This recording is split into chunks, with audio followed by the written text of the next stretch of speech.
again, these will become engines of exports because we have to grow our exports. We need to stem imports into Kenya, but we need to increase more exports so that we can get more revenue, grow jobs locally. And you see, my focus is to make sure that we expand the space of people who are working. And it is going to be deliberate. It's going to be difficult, but it must be deliberate. That is why housing is one plank where we're going to create jobs. Agriculture is another space in the special economic zones and the exports and that space. We're going to grow jobs. The digital space, which I have negotiated with Facebook, I've negotiated with Meta, for us to have digital jobs in Kenya. You already know that the number of people who are working in the digital space, and we are going to export more labor. As I talk to you here, there are people being trained in NYS today for people who are on the space of export of labor. Because we have to have interventions. We have to have, I mean, it is different. They are nurses. There are adverts that the Ministry of Labor goes out to look for them. Mheshimiwa Rais, kuhusiana na ada ya nyumba umeitaja, unafahamu kwamba kuna Wakenya wengi bado hawajaridhia. Licha ya kwamba kuna agizo kutoka mahakamani, na nakumbuka juzi ukiwa kwenye mkutano wa diaspora pia ulisisitiza ukasema kwamba housing levy lazima itekelezwe na kadhalika.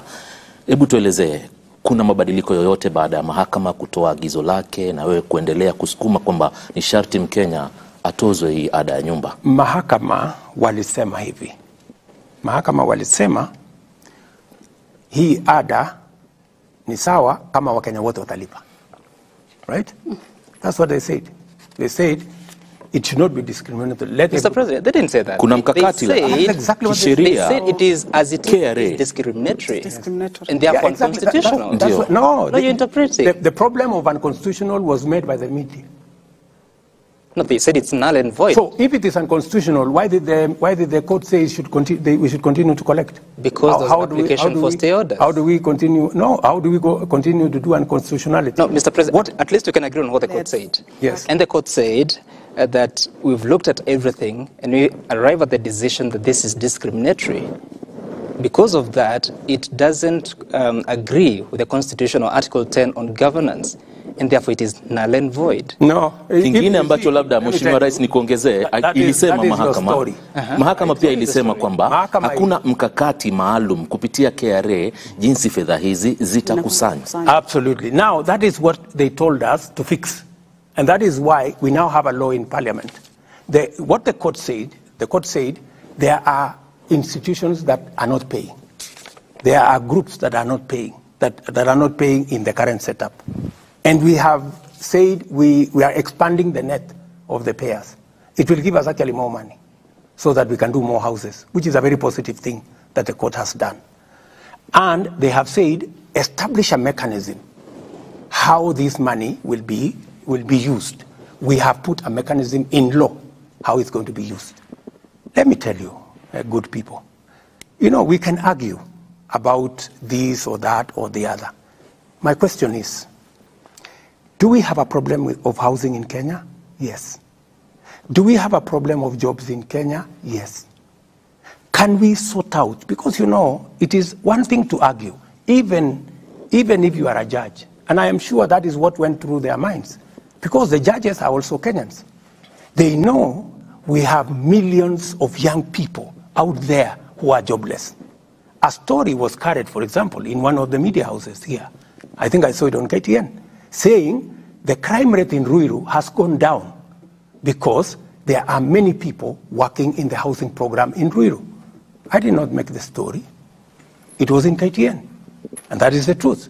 So even as you sit as a judge, even as you ask me a question as a journalist, we are discussing housing.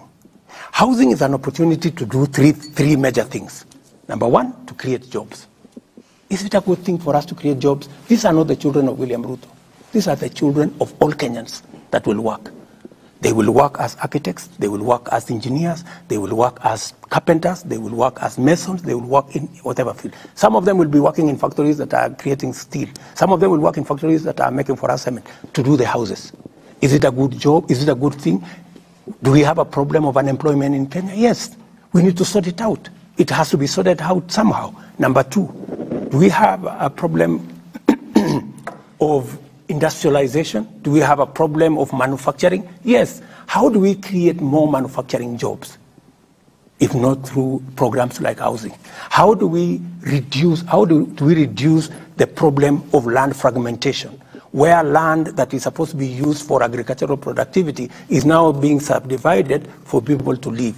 If we provide alternative housing, we will save the land that is going to settlement. We will use it to produce food so that we stop the slide into food insecurity, and we begin to tame the problem of high prices of food. Mr. President, these are obvious, and that is why I am very confident that the court will look at what is the public interest, what is the public good that comes with housing. Let me ask finally, to own a house in Kenya today, you need to have 4 million, 5 million, the simplest, the cheapest house. We are giving an opportunity through this affordable housing program for a mamamboga or a boda guy to buy a house of 400,000 where they can pay 4,000 shillings a month and eventually own a house. I mean, we are giving dignity to every Kenyan. And let me tell you, finally, housing was a program that was in the UDA manifesto, the Kenya Kwanza manifesto, 1.5%. It was in Azimio manifesto, 1.5%. Yeah, and we all know that it is the right thing to do because other countries have done it and they have made a big difference. We have had this housing thing for as long as I have been a politician, but nobody has had the courage to implement it. Nobody has had the plan to do it. Have you stopped to wonder or ask what the people think, what their sentiments are about this? Because times are tough, Mr. President. Put in mind, 70% are saying no to this program. Yeah. Just wait. I want you to go to where these Kenyans are working. Go and ask them. Go and ask them. The beneficiaries, the people who are working today, they are not even the owners. They are just working. Go and ask them. And you see, this is the beginning of a program. Give it time.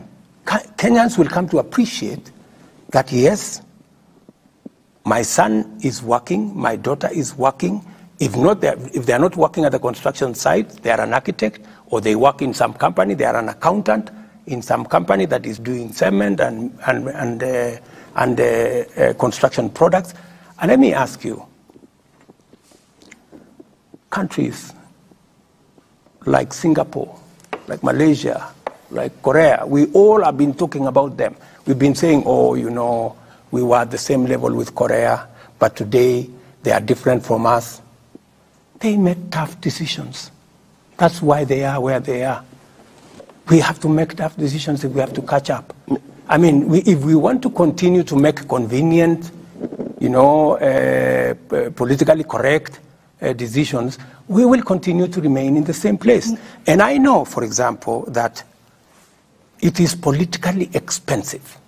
You know, I would be a very popular person if I abolished tomorrow. I said, okay, let's forget about the housing thing. People will clap for me. Mr. President, I don't think there's anyone saying that you should stop it. I don't want to be... Mr. President, if you remember, Mr. President... I want to transform Kenya. Yes, if you remember... Transforming Kenya is not a walk in the park.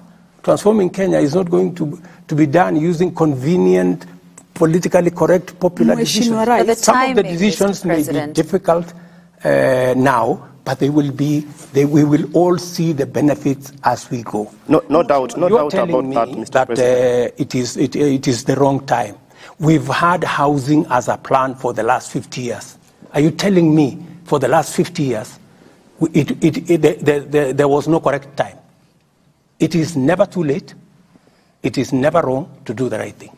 Mr. President, just let's stay to the housing fund, because when it started and you were walking around the country and selling this dream to many Kenyans, you told us this was a fund and we will contribute